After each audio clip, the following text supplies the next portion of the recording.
زموږ خو دا هر کور د ورځې 3 واره هر سړی ډوډۍ خوري که نه خوري؟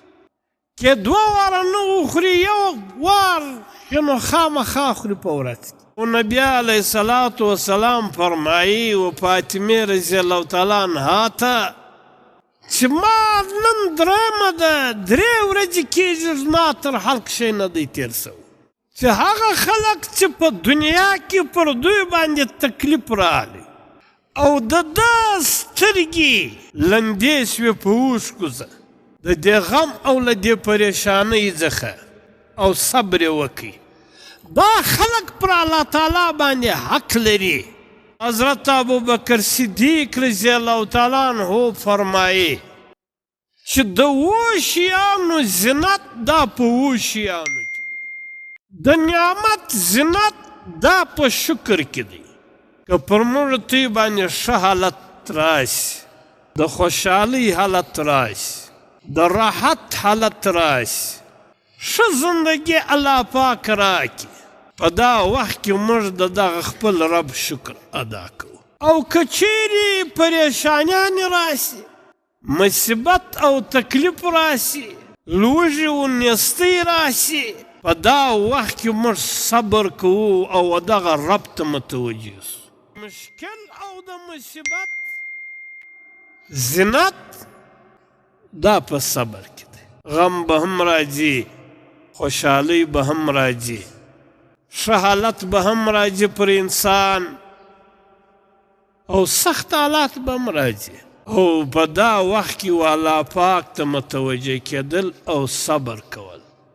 انسان څه کولی نشي، نو 3 ورځې بعد 10 ورځې بعد به صبر کوي که به نه کوي؟ نو په کار دی چې په اوله ورځ دا فیصله وکړي چې زه به الله پاک ته صبر کوم. نبي علیه الصلاة وسلام چې کوم مشکلات کوم تکلیفونه راغلي دي پر موږ باندې، د هغه 10 هم نه دی راغلی. زموږ خو دا هر کور د ورځې 3 واره هر سړی ډوډۍ خوري که نه خوري؟ که 3 واره نه وخوري، 2 واره خو نو خامخا خوري. که 2 واره نه وخوري، یو وار نو خامخا خوري په ورځ کې. او نبي علیه الصلاة وسلام فرمایي و فاطمې رضی الله تعالی عنها ته چې ما نن 3مه ده، 3 ورځې کېږي زما تر حلق شی نه دی تېر سوی. او پر انسان چې پر دې باندې صبر وکړي، الله پاک ډېر لوی اجر ورکړي. چې پر انسان باندې پریشانی راشي او دی پر دې باندې صبر وکړي. په یو حدیث شریف کې نبی علیه الصلاة وسلام فرمایي چې د قیامت په ورځ چې دا انسانان راجمع شي، تر حساب تر شروع کېدو مخکې یو اواز کوونکی به اعلان وکړي چې هغه خلک ولاړ سي د کومو خلکو چې پر الله تعالی باندې حق دی. دا خلک به ډېر حیران سي د الله تعالی پر چا باندې حق دی. مخلوق پر خالق باندې حق نه لري، مملوک پر مالک باندې حق نه لري. دا کم انسانان دي چې پر الله تعالی باندې حق دی.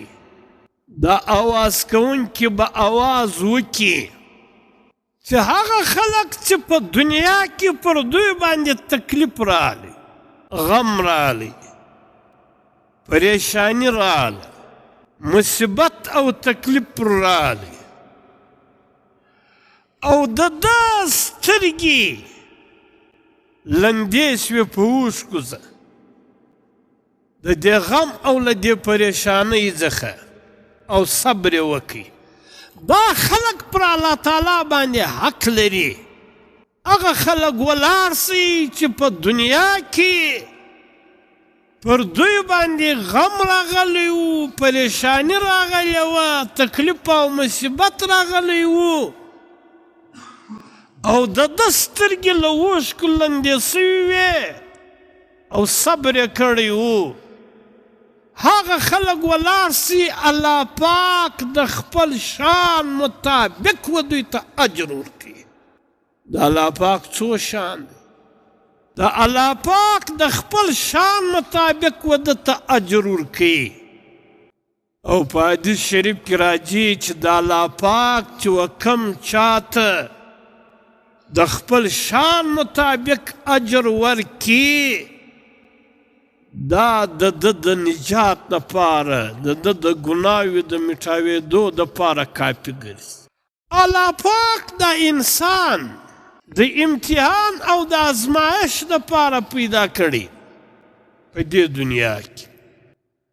او بیا چې و انسان څونه و الله پاک ته ورنږدې کېږي الله پاک هغونه امتحان او ازمایش پکوي.